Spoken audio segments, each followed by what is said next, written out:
air with the hostess with the mostest, sharing the good news that you can use as we talk community awareness and keep you in the know. I am Angela McNeil Woods, aliasly known as That Laurel Hill Girl, and today, you guys, I'm super excited to have in the building author Brian Muhammad. Welcome to the show. Thank you. Thank you for having me. I appreciate you inviting me. Man, I tell you, the next time I'm gonna send my baby with you to go shopping. Cause he a sharp dresser, but you a sharp dresser too. Thank you. And I appreciate you coming ready today. Yes, ma'am. We on the World Wide Web. Yes. All right. Yes. All right. Now, so we ran into you at the African American Book Festival, and that was in Charlotte at the Second Ward Gymnasium. Yes. Now, we had never been there before, but just within the body of entering the gym, there was so much history there, you know what I'm saying? And then we walk inside and we see all of these beautiful people, all of these beautiful authors, a lot of us too, you know, and we're getting close to Juneteenth, yes. you know, so yes. it all made sense. So again, I'm glad that we ran into you. It was purposeful. Likewise. Now, is this home for you? No, ma'am. Originally, I was born in Chicago, Illinois, but grew up in St. Louis, Missouri. Oh, for real? Yes, ma'am. Okay, so how did you end up in the Carolinas? My ex-wife, we met at a singles retreat in San Antonio, Texas, and we hit it off, and we went through the courtship process. Yeah. And we decided to get married. She lived in Charlotte, North Carolina at the time. I lived in Houston, Texas. Yeah. This was back in 2005. Yeah. And so, of course, she moved to where I was residing at the time. Yeah. She, at the time, she really didn't like Houston, and she was pregnant with our daughter. Well, my first daughter, her third child. Oh, beautiful. And so we decided to move to Charlotte. She said, well, I want to be close she said she wanted to be close to her mother, who lives in Florence, South Carolina. Okay. So I said, Charlotte, where's fire? I've never heard of Charlotte, North Carolina, you know, because I lived in Houston for 19 years. Yeah. So, and I thought I was going to just live there for the rest of my life, but God had another purpose for my life to move me out of Houston and into Charlotte. Yeah. And so we had resided there, and daughter was born in May 8, 2007. Yeah. And so we resided there, and that's Charlotte became my home. I like it. I like there's no snow. The weather's great. The cost of living at that time. I want some snow. Go ahead. the cost of living at that time was great. Yes. So it was a very livable environment. Not like it is now, but different. Because everybody's moving to Charlotte now, mostly New Yorkers and whatnot. So, but I decided to stay there because I liked it. I liked the people, and I liked the weather was great. The environment was great. Yeah. So I decided to stay. Plus, Charlotte. Right? So have you been to Houston lately? Yes, ma'am. I have. I was in Houston in early February of this year. It was I was visiting friends. Yeah. In fact, that's where I saw my the local minister there. That regional student minister, Abdul Halim Muhammad, who I came under in regards to converting to Islam. Okay. Muhammad Mosque number 45 there in Houston, Texas. All right, good. That's good stuff. I love it. Well, welcome to the Carolinas. I'm glad you stayed. Thank you. When I meant to had you not stayed, you know? Yes. And so now, have you always wanted to be an author? No, ma'am. In fact, if you were to tell me, Brian, one day you're going to be an author, I would have looked at you up and down like you was crazy. At the time, I wanted to be an actor. Really? Yes, ma'am. And I had inspirations of being an actor as far as going on stage and screen. And I see it, Brian. You see it? I see it. I think you can still do it. You think I can still do it? Don't give up on it. Well, it's interesting that you say that because one of the villains in my book I'm going to be portraying when the book becomes a movie, or even the voiceover as far as a cartoon. See? So, yes. See how you manifesting? Oh, yes. That's right. That's how you got to do it. Yes. I love it. I'm calling it into existence. Yes, into existence. Yes. Write the vision and make it plain. Now, speaking of visions, how did this vision come to life? What were you thinking about vendorification? Was it a process when you thought about the name of your business? It was like, if I may say, Mrs. Woods, it was like water. It came to me in summer of 1994. Okay. I had noticed that there was a lot of, well, not a lot, but black superheroes, but they were written from a Caucasian perspective. And it dealt with fantasy and illusion and mystical arts and whatnot. Stuff that doesn't happen in real life. Right. So I took it upon myself. God put the vision in my mind. I had raised the question, why aren't there not enough black superheroes written from a black perspective? And at the time, when God puts a question in your mind, you're usually the answer to your own question. So I started writing back in 1994, created this character called the Retaliator. I got the title of the name of the character out of the Quran. There is a verse in the Quran, I think it's Surah chapter 2, talks about retaliation. And so I got the name of the character from the Quran, which is a book in regards to the Muslim book of how we read God's word through the Prophet Muhammad. And so, and the reason why I chose that name was because of the injustices that we face as a people. The Retaliator is a young brother, age 25, 26. So he in shape. Yes. So he's a millennial. Okay. Yes, he's a millennial. And as this woke generation arises, he's a part of that. So he takes it upon himself to rid the injustices that black people have been encountering. And he not that he calls it or thinks of himself as a savior, but he takes the initiative to do something in regards to making sure that black people are whole, safe, living a great life in a good environment. So any injustices that he sees or feels that are wrong, he does something about it. I love it. I love that. A vigilante. That's good stuff. So now the Retaliator is the first book. Now you have your second one, and it's verses. Well, this is book 5. It's a revision of book 1.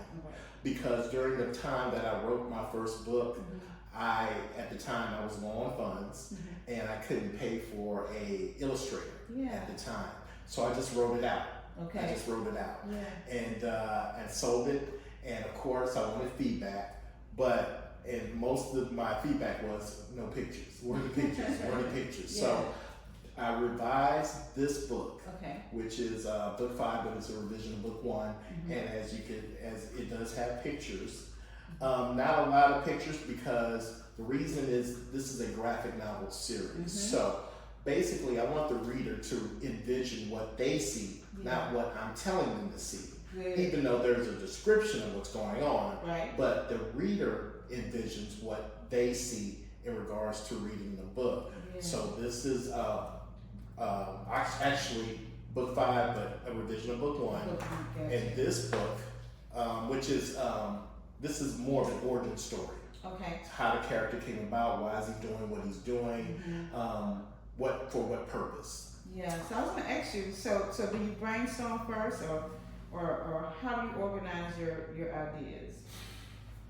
I organize my ideas by looking at different podcasts of YouTube, the news, issues that affect black people, issues that are close to our in regards to the situations that we encounter. Yeah. And then I do my research before I put pen to paper. Okay. Or I guess Yeah.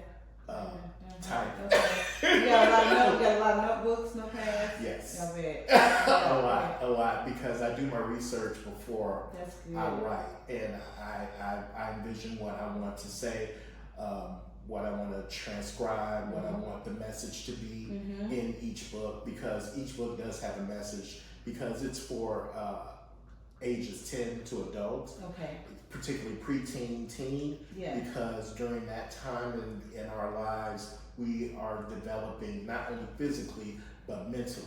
Yeah. And so our minds aren't at that right capacity yet to think on our own, to analyze, to decipher yet. We still need our parents, but our parents are our guide. Yeah. Being that mother is the first teacher of the child, she is the sole source of information that we get as children from her. Yeah. And during the time of when we become preteen, teen, we're really, I don't know about the sisters, but as brothers, we really smelling ourselves. We want to be, we think we know it all. Yeah. It's a stage. Yes, but that's not the case. So the reason why I wrote these books is to, as it thinks it's in Proverbs, where it teaches or states that old men for counsel and young men for war.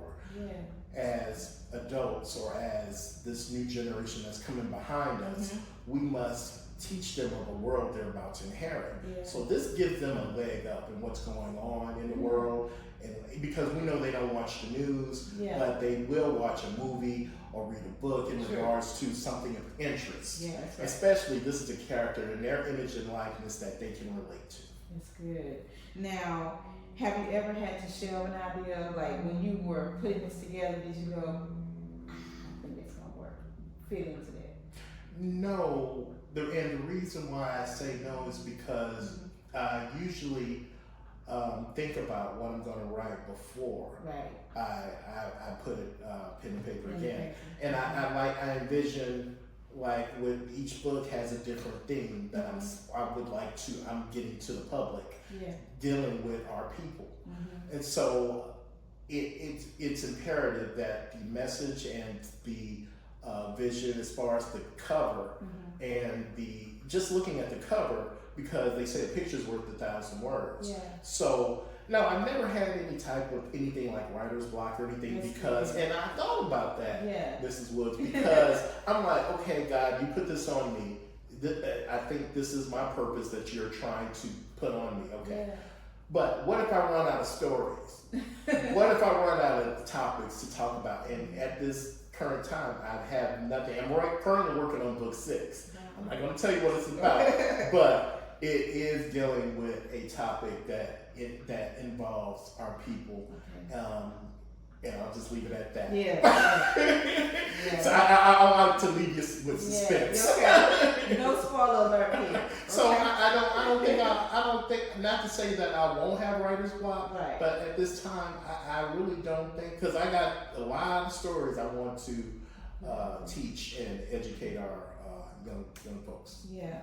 So how has your publishing experience been? Have you had any issues, or did you self-publish, or who did you go through? Yes, ma'am. I am self-published. I went through a company called 48 Hour Books that was referenced from my editor, Michael Wolf, who edits my book.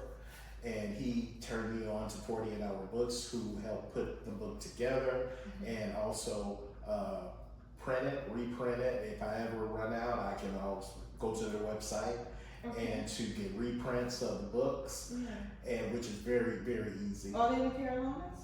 No, ma'am, they're in Ohio. Okay, good. 48 Hour Books, yes, correct? Okay. Correct.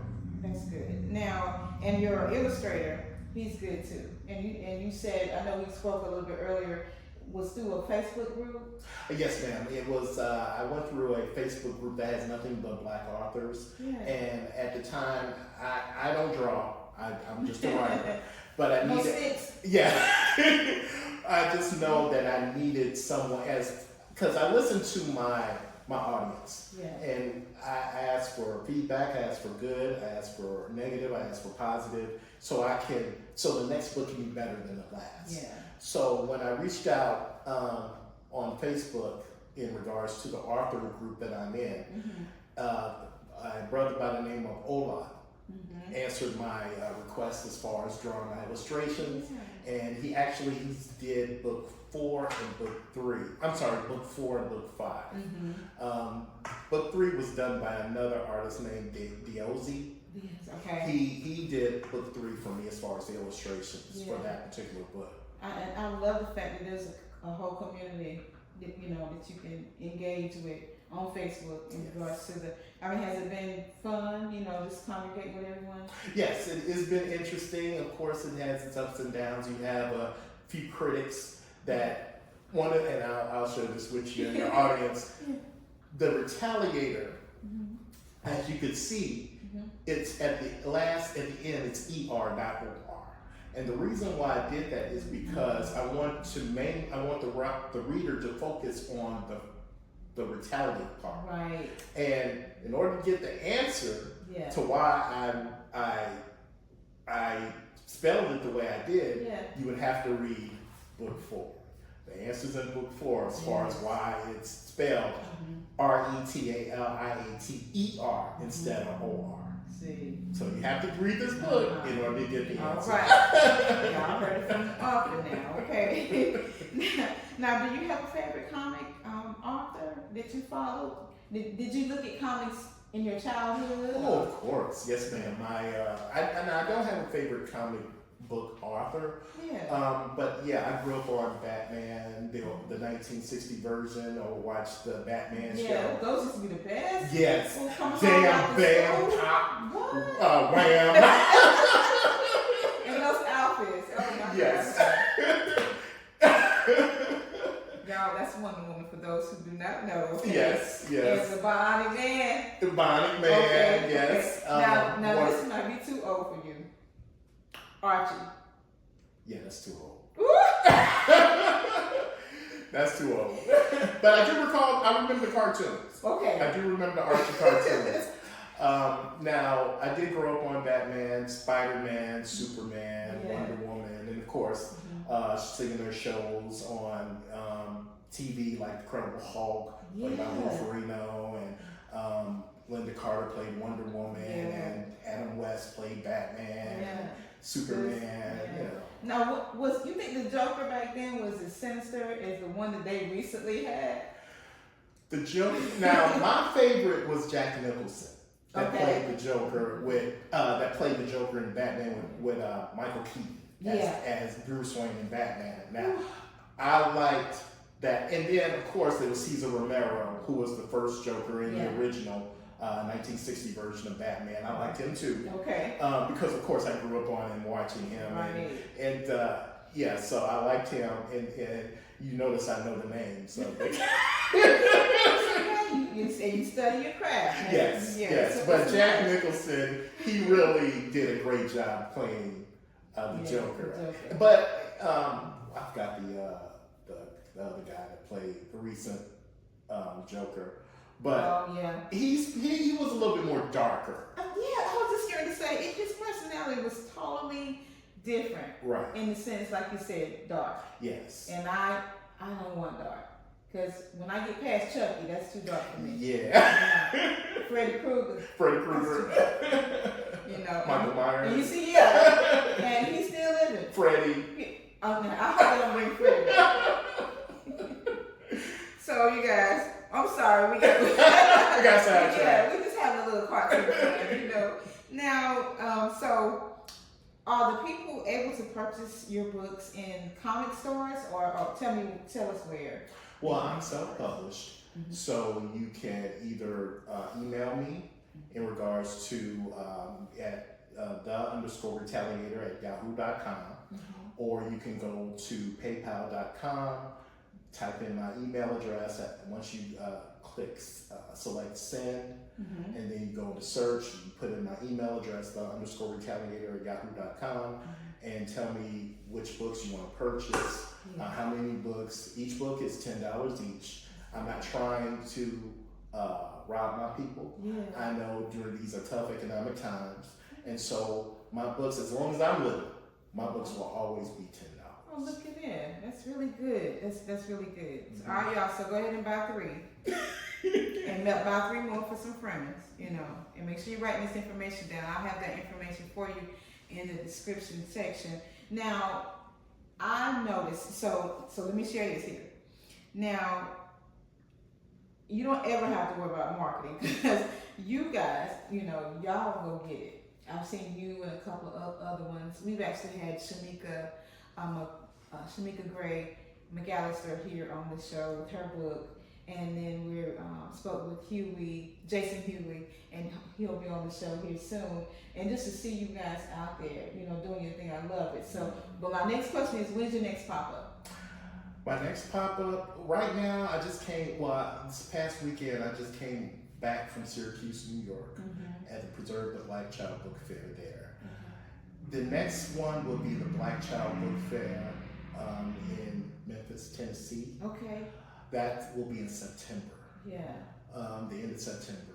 Now, right now, being that I strive to to hit up local events, like in Charlotte or even in South Carolina, where there's events, especially when it's back to school. Okay. So I try to hit those up. Yeah. If I find out that there is a back to school event, I'll come down, sell my books, promote my books, and you'll be way down in Chicago. Oh yes, ma'am. I love it. That's right. Get out there. Oh yes, you have to. That's right. It's right. You are your walking billboard. Yes. So if you don't sell you, who's gonna sell you? Exactly. I'm gonna sell you. How about that? That with me. Now, Brian, what's the social media platforms that you have? I know you have Facebook. I have Facebook. I have Facebook.com/The Retaliator, all one word. Okay. I have Instagram, _Retaliator1. And that's it. I got off Twitter. Really didn't have a lot of networking, but a lot of people follow me on Instagram. Yeah. I get a lot of followers on Facebook. So those are 2 social platforms I'm on. And I'm loving the fact that, you know, there's a lot of Black authors, and, you know, seeing the diversity in people purchasing our books, you know, and the fact that our kids, we have options now, you know, we used to have options back in the day. And so to see that, and I watch the kids' response to you whenever you go to the schools or to the fairs, and they're all gathered around you, you know. So are you like telling the story a little bit about it, or you're basically telling about the book? The book, definitely, because I don't want to ruin it for them. I want them to read the book. Yeah. Because there's a message in each and every one. I want them to get something, learn something from it. And also to see a hero in their image and likeness that they can relate to, dealing with situations they can relate to. So, yes, they must read. And then the literacy aspect of the character as far as the situations that he's involved in, it's a connection between particularly the preteen and teens. Okay. So that's one of the things. And like I said, it's for ages 10 to adult. 10 to adult. Yes. That's good. I love it. Well, and also, you know, I want to hit you with this. Do you have any advice for any aspiring writers, whether they're writing for graphic art, comics, or any advice for them? Yes, ma'am. Definitely. If you are an inspiring writer, if God has put that on your mind, if that's your purpose, you have to do it, because we're all here for a purpose. If we didn't have purpose, we wouldn't be here. We wouldn't exist. So for all writers that are inspiring writers that want to write, do it, because the message that you are putting out to the public may be something that someone needs. That's right. So I inspire anyone who wants to write, just do it. And then if God puts it on your heart to write, you must write. That's right. Because He put it on you to do it for a reason. That's right. That's exactly right. I love that. I love it. Great advice. Great advice. And so give us that social platform for your IG again, Instagram. IG is all lowercase, is _retaliator. That's ER, not OR, one. And then with Facebook is the facebook.com/the retaliator, all one word. And my email address, you can email me at the_retaliator@yahoo.com. Any feedback, any positive or negative, because each book I strive to make better than the last. And each book has a message that it will inspire, that will give food for thought to the reader.